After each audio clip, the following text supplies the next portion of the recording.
Assalamualaikum warahmatullahi wabarakatuh.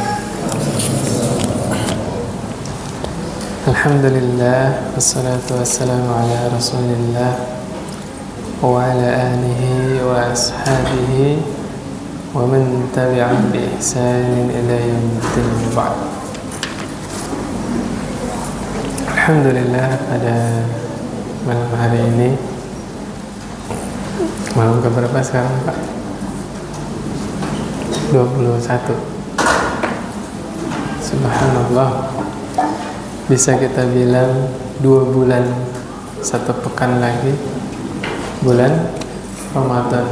Subhanallah, deg-degan gak Pak? Bentar lagi Ramadan.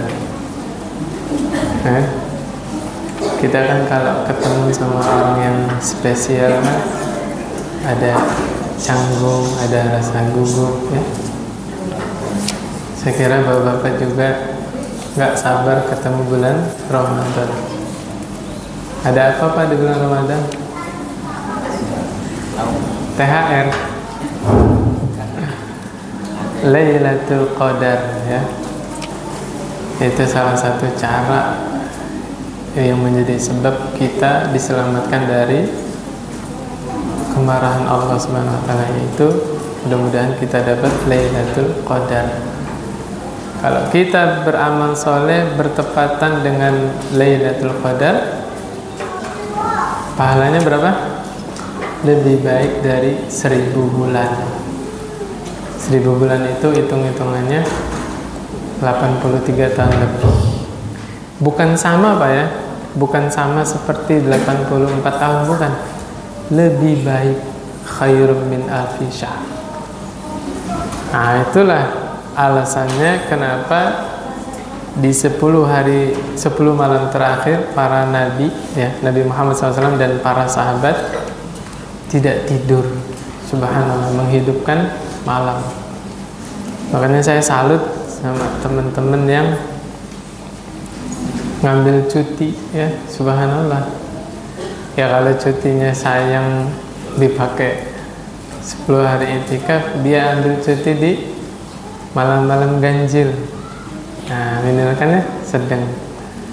Mungkin nanti sisa cutinya bisa buat keluarga liburan ke mudik ke tempat orang tuanya. Ala kulli hal, likulli imri'in ma nawa.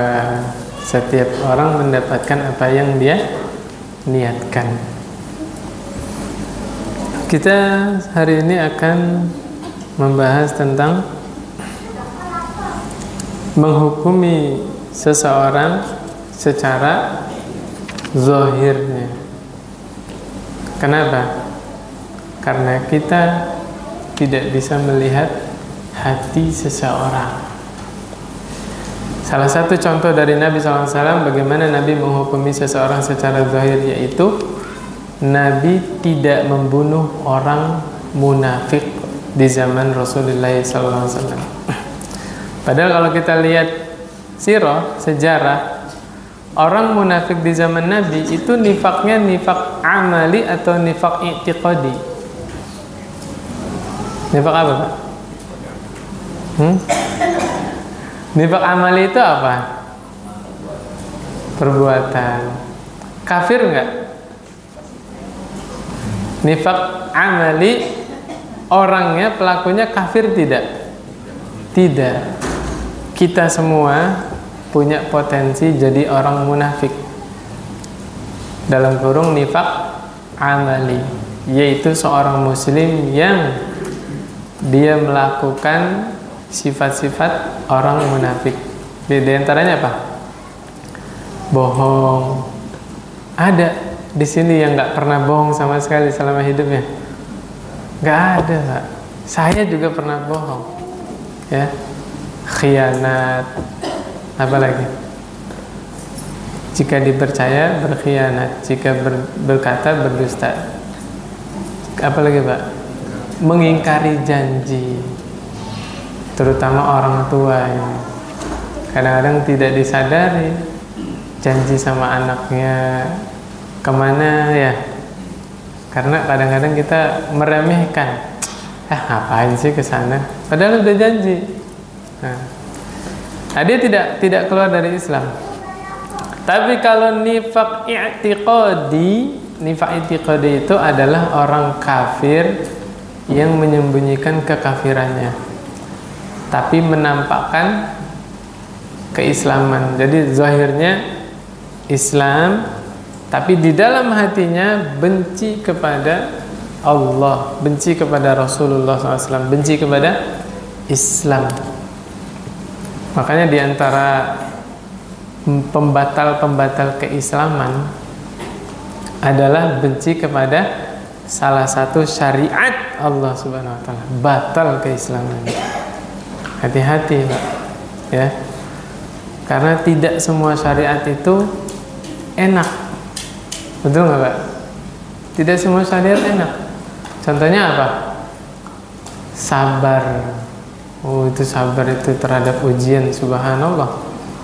Allah uji anaknya meninggal misalnya, atau Allah uji kecelakaan, Allah uji hartanya ditipu sama orang, dibawa lari, dicuri, subhanallah. Itu syariat bukan?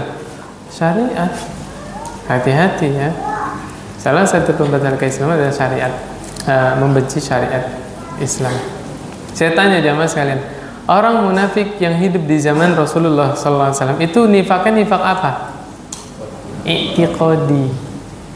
Tapi Nabi bunuh tidak? Tidak. Ya.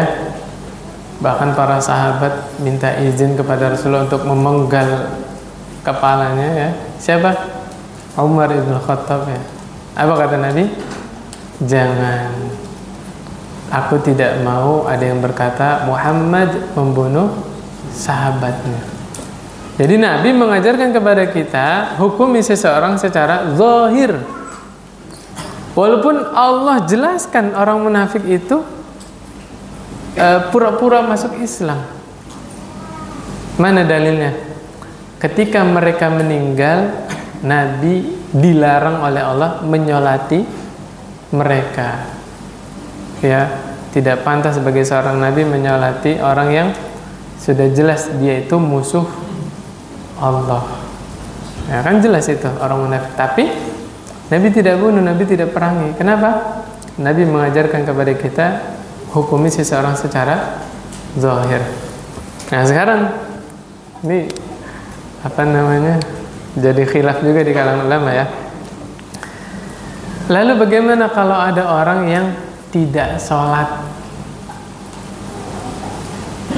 Ayo, bingung. Orang yang bersyahadat kemudian dia sholat 5 waktu, kita hukumi zahirnya dia Islam. Ya, ciri orang Islam itu syahadat, sholat, zakat. Nih dalilnya. Kata Nabi SAW, umirtu an uqatilan nasa hatta yashhadu an la ilaha illallah wa anna muhammadar rasulullah wa yuqimu shalah wa yu'tuz zakah. Tuh.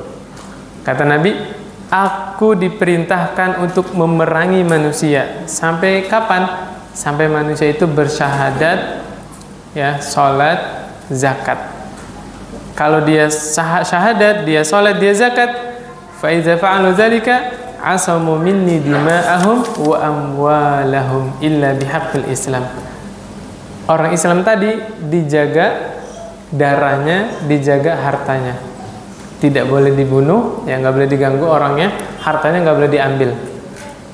Illa bihaqqil Islam, kecuali dia melanggar syariat Islam. Contoh, orang yang sudah menikah berzina, di dalam Islam diapain?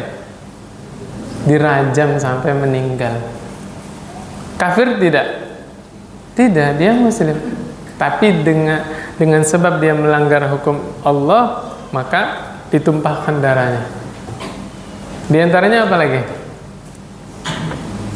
Meninggalkan sholat. Ya, di dalam Islam betul terjadi khilaf di kalangan para ulama, apakah orang yang meninggalkan sholat itu kafir atau tidak. Kita tidak membicarakan orang yang mengingkari kewajiban sholat ya. Kalau orang yang mengingkari kewajiban sholat udah jelas murtad. Tapi ini ada orang modelnya, dia bilang saya meyakini sholat itu wajib, tapi dia nggak sholat. Paham nggak maksud saya, Pak? Malas mungkin karena alasan sibuk dan yang lain-lain. Ada ulama yang mengkafirkan, ada ulama yang tidak mengkafirkan. Mau yang bahas yang mana, Pak? Yang tidak mengkafirkan, oke? Termasuk Imam Syafi'i, Imam Ahmad, rahimahumullah. Mereka berdua berpendapat orang yang meninggalkan sholat itu tidak kafir, tapi disuruh taubat. Kalau tidak mau taubat, dipenggal kepalanya. Itu ulama yang tidak mengkafirkan orang yang meninggalkan sholat. Seperti itu pendapatnya. Makanya Bapak buka surah At-Taubah ayat 5. Ini diantara dalil ulama yang mengkafirkan orang yang meninggalkan sholat. Ya. Fa in tabu wa aqamus sholata wa atuz zakata fa khallu sabilahum. Nah. Di dalam surah At-Taubah itu ayat 5. Bentar. Kadang-kadang di kitab itu nggak lengkap ininya, apa dinukilnya. Lanjutannya apa itu? Ketemu nggak, Pak? Lanjutannya apa? Nih, ketemu atau apa?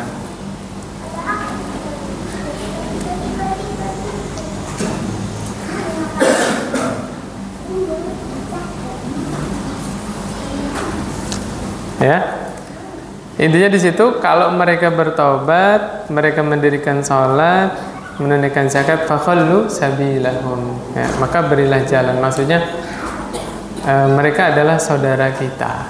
Ini diantara dalil ulama yang mengkafirkan orang yang meninggalkan sholat. Ala kulli hal, ya kalau nggak mau keluar dari khilaf para ulama, jangan tinggalkan sholat, udah selesai. Gitu. Udah paham sekarang, Pak, hukum meninggalkan sholat itu apa? Saya simpulin, Pak, ya. Tegas, galak sama diri sendiri. Tapi kalau sama orang lain, banyak kasih uzur. Kalau kita melihat saudara kita ada yang tidak sholat, nggak boleh gegabah mengkafirkan. Ya. Mungkin dia sholat di rumah, mungkin dia sholat di tempat kerjaannya, nggak? Banyak kasih uzur. Mungkin dia sholat tapi saya nggak tahu, gitu kan? Tapi kalau untuk diri sendiri, saya kalau tidak sholat, jangan-jangan saya kafir tanpa sadar. Saya merasa diri saya masih muslim, ternyata di sisi Allah saya sudah kafir. Nah, gitu kesimpulannya. Ya. Menghadapi dalil-dalil yang seperti ini, tegas buat diri sendiri. Tapi kalau untuk saudara kita, kasih uzur. Contoh lagi. Menyembah kuburan. Ayo.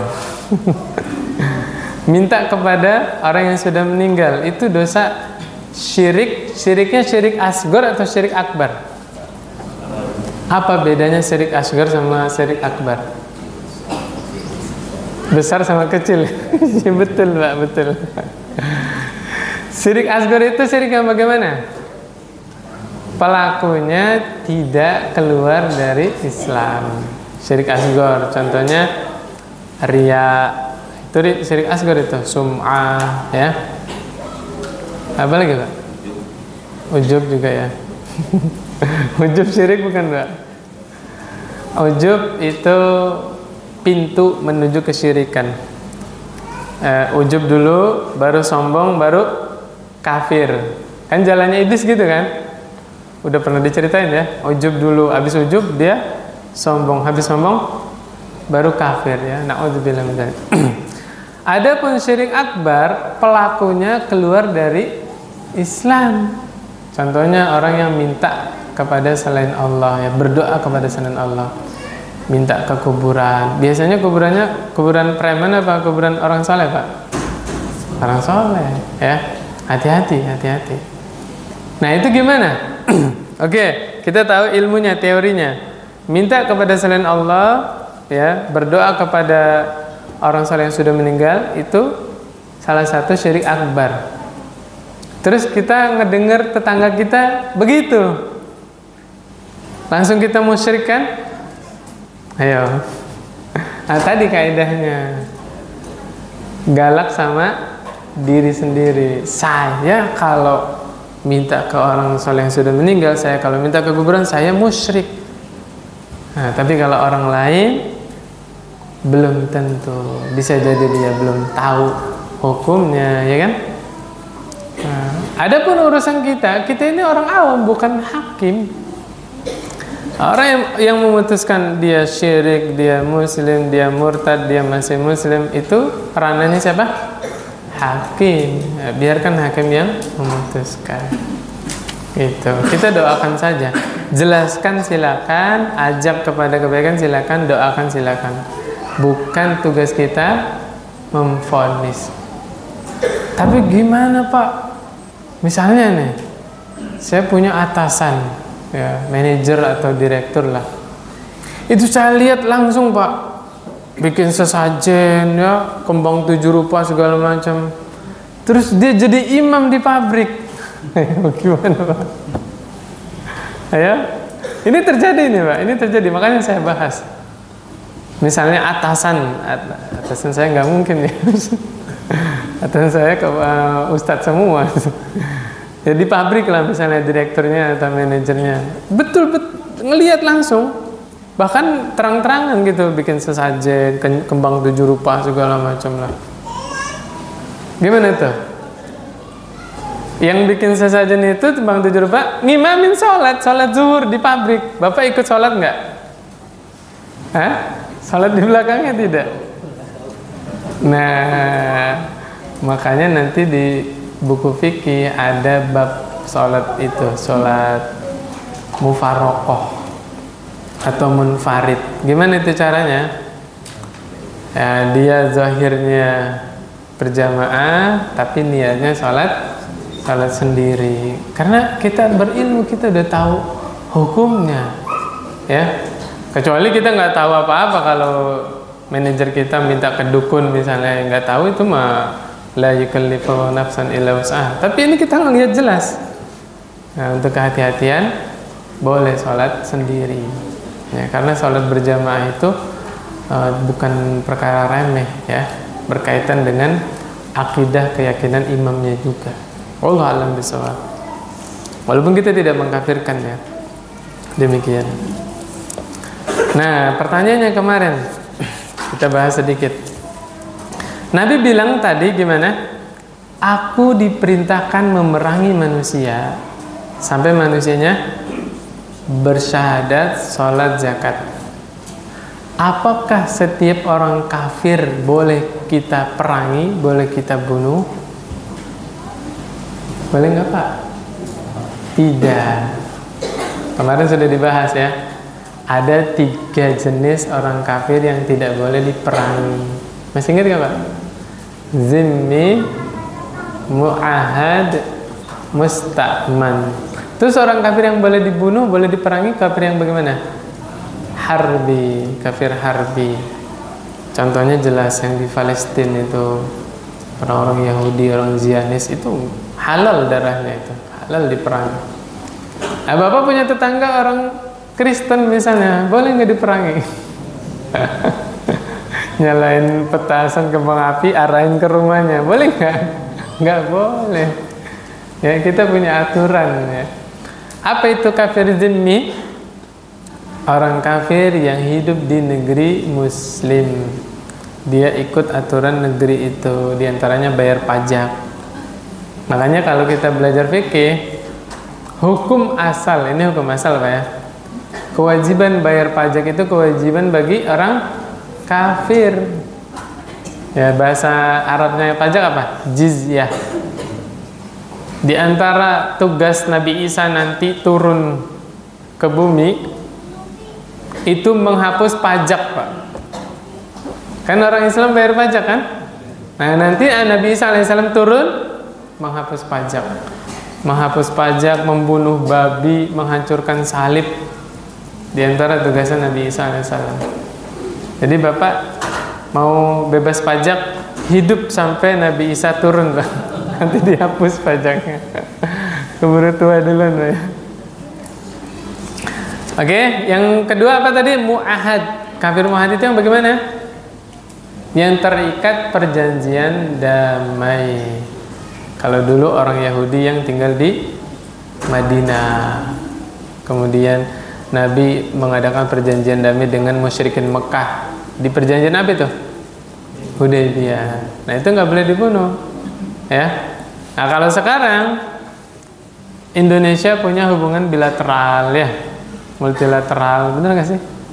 Sama negara-negara tetangga yang kafir. Contoh negara kafir, negara apa Pak? Singapura, Australia, ya kan? Ya boleh nggak kita ujuk-ujuk ke Singapura terus ngebunuhin orang Singapura? Nggak boleh, ya nggak boleh. Termasuk bom bunuh diri boleh tidak? Tidak boleh. Bom bunuh diri bukan dari Islam, ya.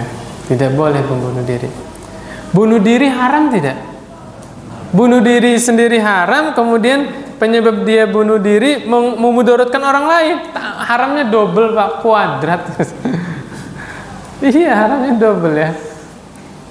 Yang terakhir apa tadi? Musta'man. Langsung simpel aja Pak ya. Kafir musta'man itu orang-orang kafir yang punya visa datang ke negeri muslim. Negara Indonesia negara muslim apa negara kafir? Hah? Oh, berhukumnya kan bukan Al-Quran. Ayo, Surah Al-Maidah, wa man lam yahkum bima anzalallahu faulaika humul kafirun. Siapa yang tidak berhukum dengan hukum Allah, maka mereka adalah orang kafir. Ayo, Indonesia berhukum dengan Al-Quran tidak? Berarti negara kafir? Tidak ya. Makanya memahami dalil itu jangan satu dalil doang. Itu bantahnya gampang itu. Ayat lanjutannya aja Pak. Wa man lam yahkum bima anzalallahu faulaika humuz zalimun. Ada lanjutannya itu. Lanjutin Pak, lanjutin lagi ayatnya. Wa man lam yahkum bima anzalallahu faulaika humul fasiqun.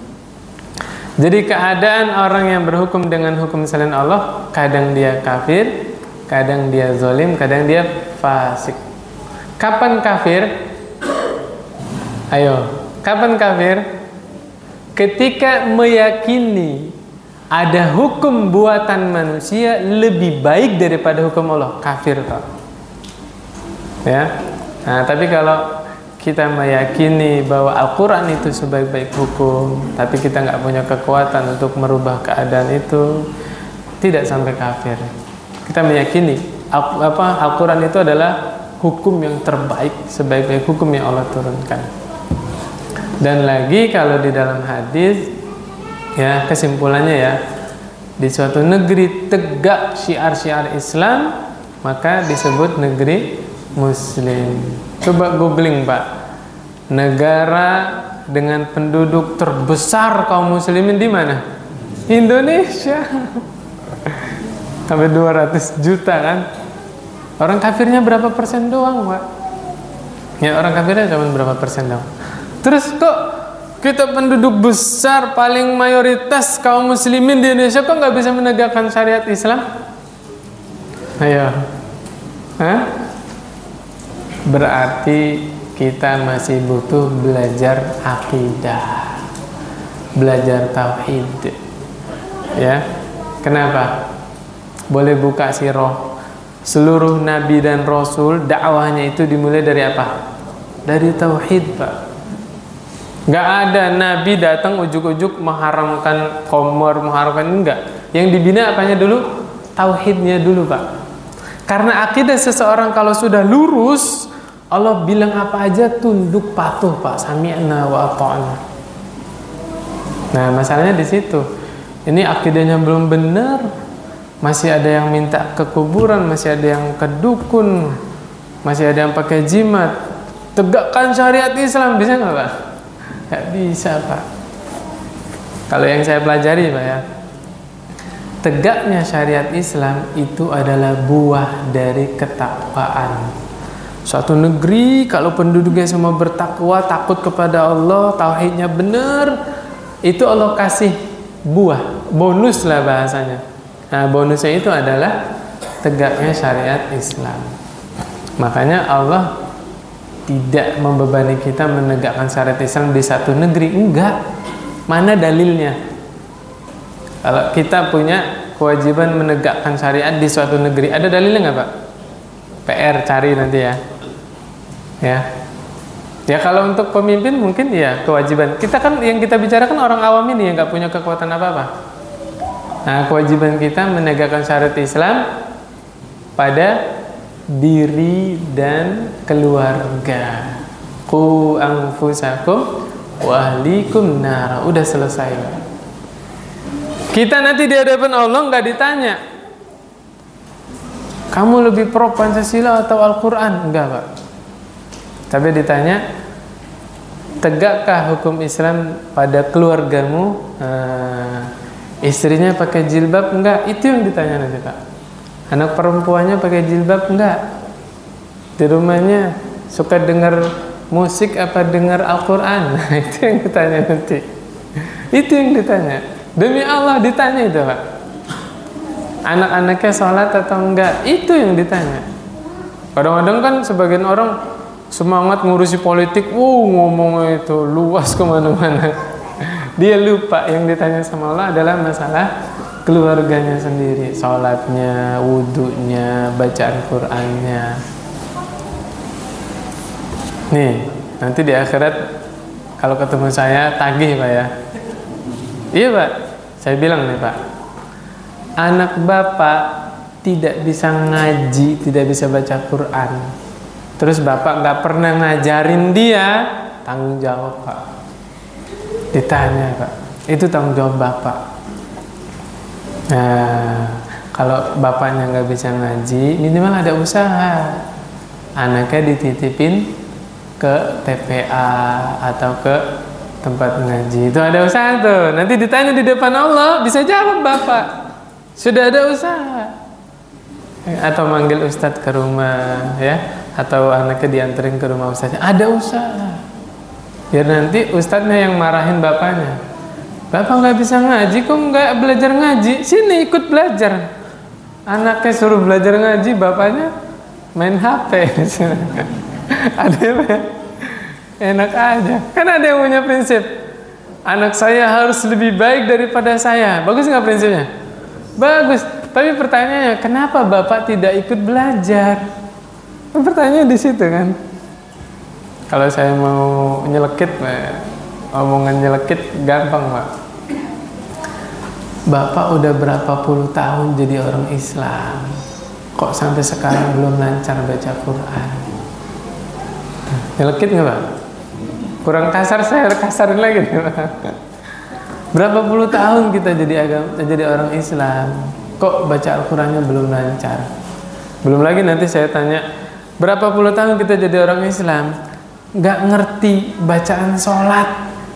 Ayo, Subhana rabbil a'la wa bihamdi, apa artinya nggak tahu. Sami Allahu liman hamidah, apa artinya? Berapa puluh tahun sholat, Pak, Sami Allahu liman hamidah nggak tahu artinya. Gara-gara apa, Pak? Hah? Cinta dunia. Ya, cari uang terus cari dunia. Sampai nggak sempat belajar bacaan-bacaan sholat. La haula wala quwwata illa billah. Oke, kita lanjut ke sini, Pak ya. Kemudian ada hadis di sini, man qala la ilaha illallah wa kafara bima yu'badu min dunillah haruma maluhu wa damuhu wa hisabuhu 'ala Allah taala. Siapa yang bilang la ilaha illallah, ya subhanallah, ini syahadat yang paling ringan. Syahadatnya, pokoknya ada orang kafir bilang la ilaha illallah, muslim dia, Pak. Jangan ditunda-tunda. Kalau di YouTube tuh ya, kita dengar cerita tuh ada orang masuk Islam ditunda. Nanti dulu, pekan depan. Ya tuh kalau keburu meninggal gimana? Udah dia biarin syahadat la ilaha illallah, nanti urusan ngurus KTP segala macam urusan belakangan. Dan nggak mesti di depan ustadz, nggak mesti, ya. Ya kalau bapak biar meyakinkan datang undang temen bapak berapa 2 orang silakan, kan ada saksi ya 2. Nggak apa-apa, syahadat situ aja, dibimbing asyhadu alla ilaha illallah wa asyhadu anna Muhammadan Rasulullah, udah jadi muslim itu Pak. Nah kalau yang lebih singkat lagi ucapannya la ilaha illallah gitu Pak ya. Kalau ada temennya yang mau masuk Islam atau saudaranya, bimbing ketika itu. Ntar ya pekan depan saya hubungin Ustadz, berubah pikiran, nggak jadi masuk Islam, berarti jadi sebab menghalangi orang dari jalan Allah. Hati-hati ya, subhanallah. Pokoknya orang udah bilang la ilaha illallah terus kafir terhadap semua sesembahan selain Allah, ya nggak boleh menyembah kecuali menyembah Allah, maka darahnya haram, nggak boleh ditumpahkan, hartanya haram, tidak boleh diambil secara zalim. Wa hisabuhu 'ala Allah, masalah hati urusan Allah. Kita zahirnya aja dia muslim ya sudah, zahirnya mu'alaf ya sudah. Kemudian berikutnya kemarin saya sudah ceritain sedikit ya, yaitu seorang sahabat ya, Ma'bad Al-Miqdad ya, Abu Ma'bad Al-Miqdad ibni Aswad. Nama aslinya siapa ini? Miqdad ya. Nanya kepada Rasulullah SAW, ya Rasulullah, araita in laqitu rajulan minal kufar, saya ketemu sama seorang kafir nih, faqatatalna, kami berperang, kemudian tangan saya putus sebelah. Nah, orang kafir tadi lari sembunyi di pohon, di balik pohon. Saya kejar, pas saya mau bunuh dia bilang la ilaha illallah, boleh nggak saya bunuh? Coba, kurang ajar nggak? Habis putus tangannya sebelah, terus sahabat ini mau bunuh orang tadi, dia bilang la ilaha illallah. Apa kata Nabi? Di sini hadisnya aslam tuh ya, aku aslam tulillah, aku berserah diri kepada Allah. Jadi di atas sudah dijelaskan la ilaha illallah. Aqtulu ya Rasulullah, saya boleh membunuhnya? Qala la, nggak boleh. Ya Rasulullah, tangan saya putus satu. Apa kata Nabi? Tidak boleh. Kenapa? Tadi hadis di atas, man qala la ilaha illallah haruma damuhu wa maluhu. Kalau orang sudah Islam tidak boleh diganggu darahnya, nggak boleh ditumpahkan, nggak boleh diambil hartanya. Kata Nabi sampai bilang, kalau kamu membunuh dia, maka kebalik kedudukannya. Berarti sahabat tadi membunuh seorang muslim. Nah, salah satu hak yang dilanggar di dalam Islam yang seseorang disebabkan boleh dibunuh adalah membunuh seorang muslim. La yahillu damu mri'in muslim illa bi ihdas salas.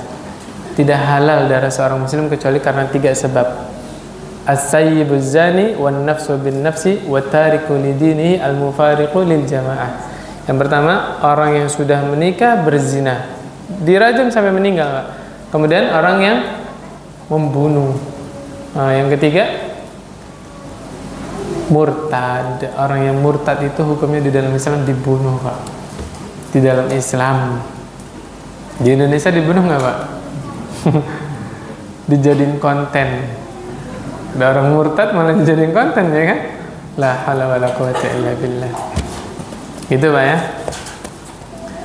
Salah satu yang diterapkan di Saudi Arabia, yaitu ketika keponakannya Raja Faisal. Dengar nggak beritanya, Pak? Oh, itu seru itu, Pak. Jadi di masa Raja Faisal, orang Yahudi membantai kaum muslimin di Palestina. Nah, dalam bentuk ghirah, cemburu, Raja Faisal itu memutuskan minyak kepada Amerika, nggak dikirim lagi ke Amerika. Akhirnya minyak tinggi tuh harganya. Subhanallah, qadarullah masyafa'ala. Keponakannya ada yang sekolah di Amerika, Pak. Amerika juga marah kan gara-gara Arab Saudi tidak ngirim minyak lagi ke Amerika. Ada di YouTube Pak, kalau ini apa videonya itu ya, ceritanya. Keponakannya ini pulang ke Saudi Arabia. Biasa orang Arab itu kan kepalanya dicium sama orang yang dia sayang kan. Jadi udah biasa keponakannya itu cium kepala pamannya, itu, anak cium kepala bapaknya. Nah, ketika Raja Faisal menyodorkan kepalanya supaya diminum sama dicium sama keponakannya, malah menyodorkan tembakan, ditembak di situ Pak. Qadarullah masyaallah. Jadi Raja Faisal itu meninggalnya syahid Pak ya, dibunuh oleh keponakannya sendiri. Dipenggal keponakannya. Itu an-nafsu bin nafsi.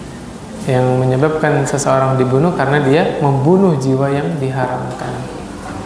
Coba kalau di Indonesia dibunuh nggak itu keponakannya? Wallahu a'lam bishawab. Tergantung keputusan hakim. Jadi nggak boleh, subhanallah, indahnya Islam begitu Pak. Padahal tadi sudah putus tangannya, Nabi bolehin ngebunuh? Tidak. Karena apa? Zahirnya tadi yang mutusin tangannya orang kafir, masih kafir kan? Setelah memutuskan tangan sahabat, dia masuk Islam, zahirnya sudah muslim, terjaga darahnya, terjaga hartanya. Ini yang berikutnya nih Pak. Kalau ini kebalikannya nih Pak. Orang bilang la ilaha illallah malah dibunuh sama sahabat. Ya. Usamah bin Zaid, kenal nggak Pak? Siapa Usamah bin Zaid? Ayo siapa? Zaid bin Harisah itu anak angkatnya Rasul. Kecintaan Nabi. Nah, itu dapat gelarnya itu Hubbun Nabi. Nah, Zaid bin Harisah punya anak namanya siapa? Usamah bin Zaid, kecintaan Nabi. Kecintaan Nabi, anak dari kecintaan Nabi, Usamah bin Zaid. Ya udah kayak cucu sendiri. Ya, karena Zaid bin Harisah diangkat jadi anak ya. Sempat dinasabkannya Zaid bin Muhammad. Tapi ditegur sama Allah Subhanahu. Allah yang negur, Pak. Dari situlah di antara dosa besar adalah menisbatkan anak ke yang bukan bapaknya. Nggak boleh, Pak. Nggak boleh. Binnya itu harus betul-betul bapak, benar bapak kandung. Usamah bin Zaid juga ini panglima perang yang diutus oleh Rasul. Saya lupa melawan Romawi atau Persia, saya lupa. Masih belasan tahun, Pak. Ya, masih belasan tahun jadi panglima perang. Padahal di pasukannya ada siapa? Khalid bin Walid, Umar ibn Khattab juga. Senior-senior. Nah, ini juga menjadi apa bahasanya? Problem ya. Ketika pasukan Usamah diutus, Nabi meninggal, Pak. Nabi Muhammad SAW meninggal. Nah, itu sahabat debat antara tarik balik apa lanjut. Ternyata Abu Bakar memutuskan lanjut. Nah, ternyata betul keputusan Abu Bakar dengan melanjutkan utusan Usamah itu menguatkan nama Islam. Jadi musuh-musuh Islam gentar. Nabinya meninggal tapi masih bisa kirim pasukan. Berarti pasukannya banyak kan? Nah, akhirnya terjaga. Itu keputusan Abu Bakar As-Siddiq radhiyallahu anhu. Dan Umar waktu itu nggak boleh berangkat. Tadinya Umar mau bantu Usamah. Abu Bakar minta Umar tetap di Madinah nemenin. Ya, tanggung jawab. Kamu yang ngangkat saya jadi khalifah, terus kamu mau pergi, ditinggal sini. Jadi Umar bantuin Abu Bakar memimpin kaum muslimin. Ya. Subhanallah kalau ingat Umar sama Abu Bakar ya. Ketika Abu Bakar baru diangkat menjadi khalifah, ya, besoknya ke pasar, Pak. Besoknya ke pasar, ketemu sama Umar. Abu Bakar mau ngapain? Ya saya punya keluarga. Tuh, subhanallah pemimpin zaman dulu, Pak. Tidak mengharapkan gaji dari jabatannya. Ya saya jojong, mimpin kaum muslimin jojong, tapi nafkah dari hasil jerih payah sendiri. Apa kata Umar? Gak ada. Kamu fokus ngurusin kaum muslimin. Nanti saya anggarin dari Baitul Mal buat menggaji kamu. subhanallah. Jadi Abu Bakar tidak cari nafkah. Siapa yang ngelarang? Umar. Akhirnya Abu Bakar fokus. Ya gimana mau fokus kalau masih jualan di pasar? Ya kan? Oh, satu dunia kaum muslimin kan kembali ke khalifahnya. Subhanallah, Pak. Betul-betul Abu Bakar ikhlas memimpin kaum muslimin. Abu Bakar 2 tahun menjadi khalifah, ya, sekitar 2 tahun. Ini ada dua cerita, Pak, yang menakjubkan. Cerita yang pertama, istrinya Abu Bakar ingin beli manisan, Pak, pengen beli jajan lah, nggak punya uang. Akhirnya apa? Uang belanja yang dikasih oleh Abu Bakar itu dari Baitul Mal disisihkan, nabung, Pak, disisihkan sebulan, 2 bulan, 3 bulan. Baru ada nih izin kepada Abu Bakar pengen belanja, mau jajan, nih mau beli manisan. Apa kata Abu Bakar? Sini uangnya, berarti gaji kita kelebihan selama ini. Allahu Akbar. Gak jadi belanja istrinya. Subhanallah. Lihat, Abu Bakar begitu hati-hati jangan sampai makan uang yang bukan haknya. Ini kita perlu pemimpin seperti ini nih, Pak. Ya, kan bahasanya itu kan uang rakyat, ya kan bahasanya. Gak mau Abu Bakar. Sini. Gaji kita selama ini kelebihan. Allah. Bapak takjub sama cerita itu? Ada yang lebih luar biasa lagi. Subhanallah. Ketika Abu Bakar menjelang wafat, Abu Bakar pesan kepada sahabat, kalau nggak salah Umar waktu itu saya punya tanah di daerah itu, minta tolong itu dijual, ya. Hasil penjualannya dikemanin, Pak? Dikembalikan ke Baitul Mal, ganti gaji saya selama jadi khalifah. Subhanallah. Berarti Abu Bakar selama memimpin, selama jadi khalifah tidak digaji. Subhanallah. Ada nggak pemimpin model begini, Pak, zaman sekarang ini? Subhanallah. Luar biasa. Kayaknya ada sih, Pak, ya. Ada, cuman kitanya aja yang nggak tahu, ya. Subhanallah. Usama bin Zaid diutus oleh Rasulullah SAW, ya. Ini banyak riwayatnya nih, ya. Di dalam suatu peperangan. Nah, di situ ada orang musyrik atau orang kafir yang ketika ingin dibunuh oleh Usama, dia bilang la ilaha illallah. Bilang apa, Pak? La ilaha illallah. Tapi sama Usama tetap dibunuh, Pak. Nah, kabar ini sampai kepada Rasulullah Sallallahu Alaihi Wasallam.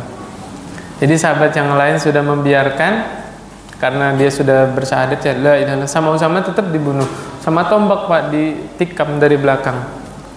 Ya, kabar ini sampai kepada Rasulullah SAW. Ketika Usama pulang, dipanggil sama Rasulullah. Ya Usama, wahai Usama, sini. Aqtaltahu ba'dama qala la ilaha illallah.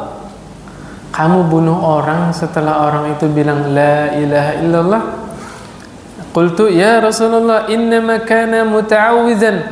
Ya Rasulullah, orang itu bilang la ilaha illallah itu cuman supaya berlindung, supaya enggak dibunuh. Diulangi, kamu bunuh dia setelah bilang la ilaha illallah. Diulang-ulang sama Nabi, Pak. Nabi enggak bilang yang lain. Kamu bunuh orang yang udah bilang la ilaha illallah, sampai marah, Pak.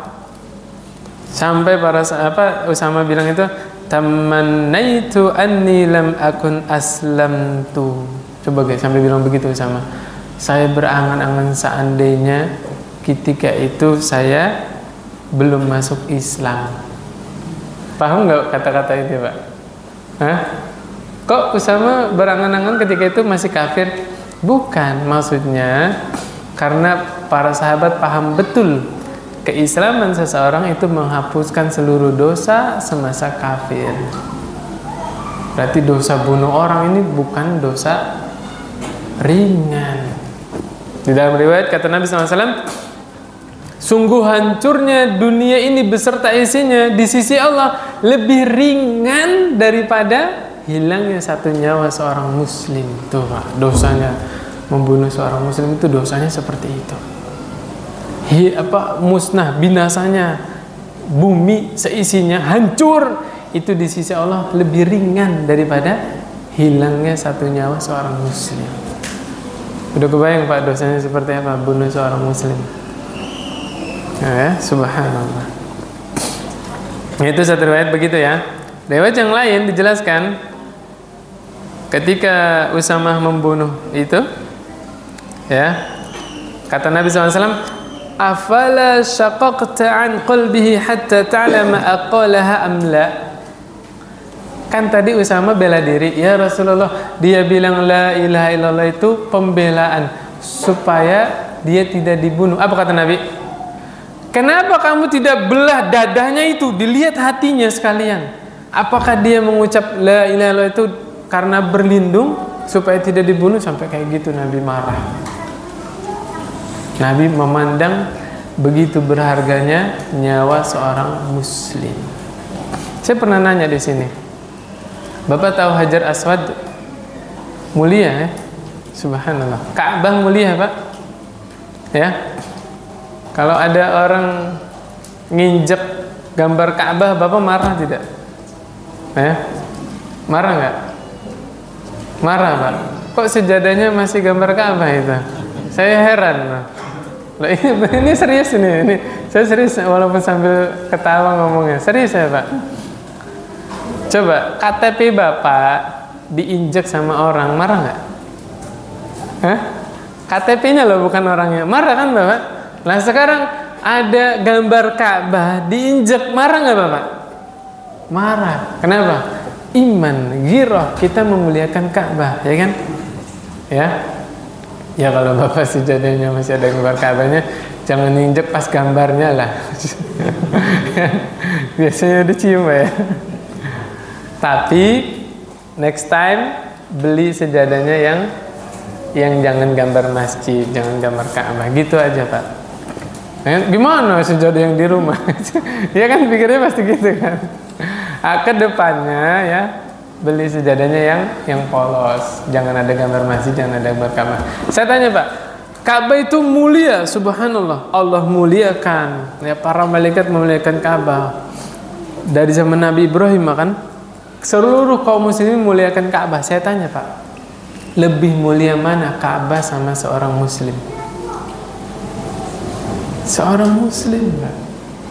Ka'bah dengan seorang muslim lebih mulia seorang muslim. Makanya tadi saya bilang, Nabi pernah bersabda bahwa hancurnya bumi beserta isinya itu lebih ringan di sisi Allah dosanya daripada hilangnya nyawa seorang muslim. Alhamdulillah di negara kita nyawa seorang muslim mahal Pak ya. Alhamdulillah. Kalau di dalam Islam diatnya satu nyawa muslim berapa Pak? Diat, tahu diat nggak Pak? Bukan diet Pak ya. Diat itu apa? Denda. Dendanya berapa? Nih jadi ada orang nih bunuh seorang muslim, tapi keluarganya memaafkan. Nah, kalau dimaafkan gantinya apa? Bayar diat. Bayar diatnya berapa? 100 ekor unta, Pak. Tuh mahalnya jiwa seorang muslim.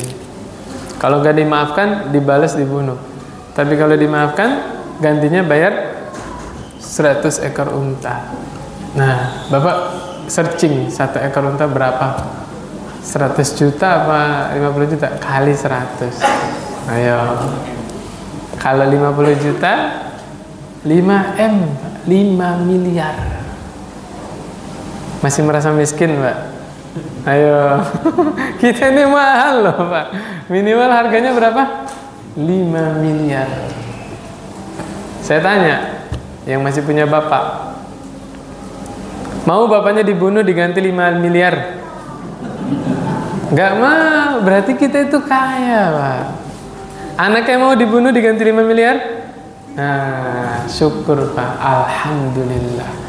Allah kasih rezeki kita begitu besar, tapi kadang-kadang kita kurang bersyukur, banyak mengeluh. Iya nggak, Pak? Iya. Kasih sehat, alhamdulillah. Ya. Makan pakai tempe dong, wah enak itu, Pak.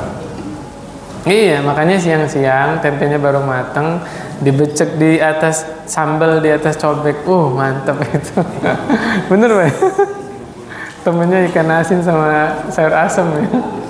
Luar biasa. Ya, ala kulli hal, di dalam pelajaran ini diajarkan hendaknya kita menilai seseorang berdasarkan zahirnya, ya. Kalau zahirnya dia muslim, zahirnya bersyahadat, ya sudah, nggak boleh diganggu. Nah, yang sekarang hadis dari Abdullah bin Utbah ibni Mas'ud radhiyallahu anhu. Qala, ini tabi'in ya, rahimahullah. Sami'tu Umar ibn Khattab radhiyallahu anhu. Umar berkata, berarti ini apa ini, Pak? Asar, ya. Inna nasan kanu yu'khaduna bil wahyi fi ahdi Rasulillah sallallahu alaihi wasallam. Dulu di masa Nabi masih hidup, manusia itu diputuskan keputusannya diantaranya berdasarkan wahyu turun. Berdasarkan wahyu turun. Makanya nggak jarang kalau sahabat datang nanya, Nabi diem dulu sebentar. Ngapain, Pak? Nunggu wahyu, Pak. Ini nggak usah ditiru, Pak, ya. Ada kiai ditanya, ada ustadz ditanya sebentar, nunggu wangsit. Nah, ternyata nunggu wahyu. Di antaranya siapa? Ubay bin Ka'ab. Salah ding. Ka'ab bin Malik. Saya keliru aja. Ubay bin Ka'ab itu mah imamnya Umar tarawih ya, Ubay bin Ka'ab. Ka'ab bin Malik, Pak. Waktu nggak ikut perang Tabuk. Subhanallah, Pak. Nunggu wahyu berapa hari? 50 hari. 50 hari baru Allah putuskan bahwa taubatnya Ka'ab bin Malik itu diterima. Nah, ini Umar cerita ini. Dulu kami di masa Rasulullah SAW itu manusia diputuskan berdasarkan apa? Wahyu, ya. Seperti bolehnya menikahi mantan istri anak angkatnya. Siapa itu? Zainab. Zainab kan dicerai sama Zaid. Zaid kan anak angkat Rasul kan? Itu Allah langsung yang menikahkan Nabi kepada Zainab. Subhanallah. Enggak pakai penghulu lagi. Allah yang menikahkan. Turun ayat, Pak, turun ayat. Zainab jadi istrinya Rasulullah SAW. Padahal mantan istrinya anak angkatnya Rasul. Karena sebagian orang, nggak usah di Arab lah, di Indonesia aja tabu kan? Bapak itu nikah sama mantan istri anaknya, padahal anak angkat. Nah, jadi tabu kan? Nah, di dalam Islam anak angkat itu bukan mahram. Mahram atau muhrim? Mahram. Kalau muhrim itu orang yang ihram, itu muhrim. Ya. Bukan muhrim, betul sih bukan muhrim, kan lagi nggak ihram. Lagi nggak ihram kan? Iya, bukan muhrim, betul. Tapi yang lebih tepat lagi bukan mahram, ya. Mahram itu ada hubungan darah, ya, hubungan saudara. Wa innal wahya qadin qata'a. Sekarang wahyu sudah terputus, ya, nggak mungkin ngarep turun wahyu.